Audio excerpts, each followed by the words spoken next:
جشن آزادی کے حوالہ سے رپورٹ شامل کرتے ہیں۔ اوکاڑہ سے شیخ ندیم شراز کی ملک بھر کی طرح ضلع اوکاڑہ میں بھی پاکستان کا 75واں یوم آزادی منایا گیا۔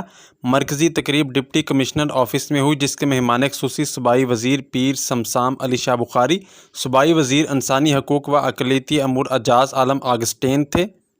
تقریب سے خطاب کرتے ہوئے صوبائی وزراء deputy commissioner captain retired Muhammad Ali اعجاز نے کہا کہ پاکستان ہماری امنگوں کا ترجمان ہے۔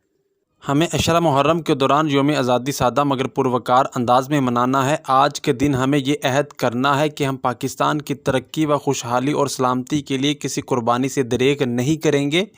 اکابرین پاکستان اور ہمارے اسلاف نے وطن عزیز کو حاصل کرنے کے لیے جو قربانیاں دی ہیں، انہیں ہرگز رائیگاں نہیں جانے دیا جائے گا۔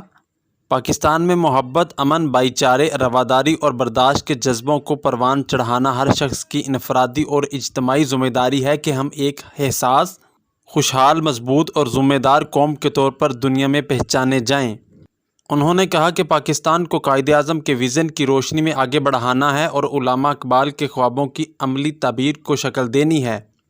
قبل ازیں صوبائی وزیر جنگلی حیات، ماہی پروری و اشتمال اراضی پیر سید سمسام علی شاہ بخاری، صوبائی وزیر انسانی حقوق و اقلیتی امور Ejaz Alam Augustine, deputy commissioner captain retired Muhammad Ali Ejaz, صدر پاکستان تحریک انصاف سید عباس رضا رضوی، ٹکٹ ہولڈر سید گلزار سبطین، صدر خواتین wing Shazia Ahmed, ticket holder Chaudhry Saleem Tariq, Chaudhry Abdullah Tahir, Rao Hassan Sikandar, Chaudhry Tariq Irshad, Rao Safdar Ali Khan اور سرکاری افسران پاکستان تحریک انصاف کے کارکنان کے ہمراہ پرچم کشائی کی۔